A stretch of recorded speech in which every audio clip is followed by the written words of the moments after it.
Sequence 28. Hey my love, Van's husband welcomed her with opened arms when she walked into her mother's house. Her mother had asked him to wait for them at her house. Vanessa shot him a disgusted look. His arms wrapped her, holding her close, but she pushed him away. She walked past him to her sister's bedroom and shut the door behind her without a glance back or another word spoken. Vanessa, her mother called after her, but she simply ignored her. For a long moment, Davis stood in silence, wondering why his wife would humiliate him like that in front of her mother. Forgive her for behaving like that. I am sure it's the hormones, her mother said. What do you mean? She smiled. Your wife is pregnant. Pregnant? Wow. As she lay on Christina's bed, Vanessa suddenly felt a wave of sadness wash over her and she began to cry silently. She wanted out of the marriage, but her mother would never hear of it. Her mother was against divorce. Her mother had told her the only out of her marriage would be death. One of us will have to die then, she thought to herself. Shortly afterwards, her husband peeped his head around the door. Can I come in? She shook her head and turned her head to face the other way. He walked in and silently closed the door behind him. He took a step towards the bed. You are pregnant? He asked. She responded with silence. Answer me, he snapped. She answered softly. And you didn't think I had the right to know about this? You don't have the right to know about my child, Davis. Oh, Vanessa, she sniffed. I want a divorce. He felt a rush of anger. I am never granting you a divorce. She rose from the bed and went to stand before him. Please, Davis, let's get divorced before we hurt each other more. This marriage is not working. Besides, I don't love you anymore. Davis saw red. He clenched his fist tight to keep from hitting her. Please, she pleaded. He looked straight into her eyes and said through clenched teeth, I am never letting you go. This is ridiculous. For the sake of my baby, please let him go. I know what your plan is. You want to run into the arms of another man. You think I will allow your boyfriends to raise my child. We don't have to be together to raise this child. Together we can agree on terms and conditions. That's bullshit and we both fucking know it. He screamed at her. Please, she said, taking a few steps away from her. He looked at her before he grabbed her arm and yanked her towards him. So you don't love me anymore?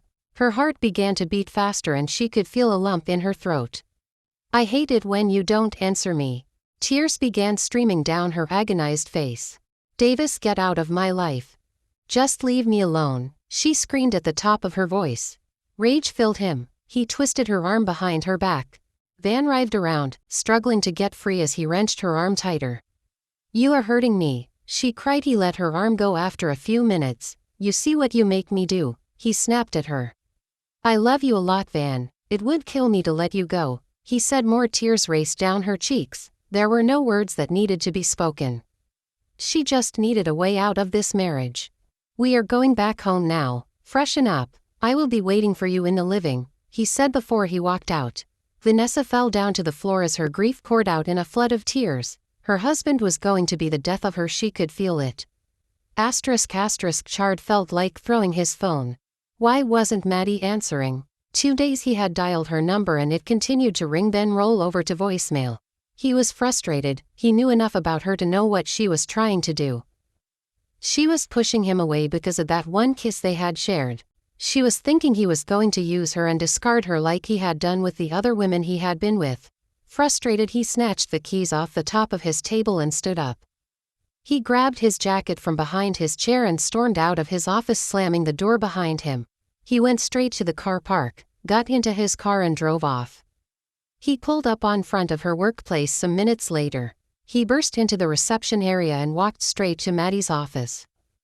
Gracie just watched as he walked right past her and she didn't even attempt to stop him, even though Maddie had told her she didn't want to see him. Maddie was on the phone when he burst into her office. She looked up and froze. She had been avoiding him the past 2 days. She was trying to erase the feelings that were developing for him. That kiss had been a mistake. Nothing would ever come out of it. Maddie could never fit into his lifestyle. Besides, she was nothing compared to the women he slept with. He didn't sit, he was pacing back and forth. His heart felt like it was about to explode. Kay, I am gonna have to call you back. I need to attend to something, Maddie said. We are not done here, so you better call back, the person on the other end said. I will call back, I swear, She laughed into the phone. Okay. Later, she hung up and placed her phone on the table. There was a short, uncomfortable silence between them. So, they said in unison. He drew in a sharp breath. You go first. How are you? She asked upset. He said why? You have been avoiding me, he said. She sensed his disappointment. I have been busy. He laughed. That's a lie. Chard. We kissed, Maddie, and I know you felt what I felt. Stop trying to avoid me. She kept quiet. He walked towards her and cupped her cheek, forcing her to look at him. I know you think I just wanna use you for sex, but that's not it. You are different. You are special, Maddie. I would never hurt you. I am sorry. I didn't mean to avoid you. I just wanted a little time to myself. I just wanted to think. The kiss. Let's just forget about the kiss. Yes, I enjoyed it, but nothing good could ever come out of it. He looked at her for a while. Okay. Thank you for understanding. She smiled. He was angry, but he didn't want to show it. He had hoped she would see things from his angle and perhaps agree to take things a little further. He smiled back at her. He didn't want to mess up what they had because of his desires and needs. He took her arm and she squeezed it. We are good, she asked. How about I treat you to lunch so I can make up for the past 2 days? Lunch sounds exciting. Then lunch it is. She stood up.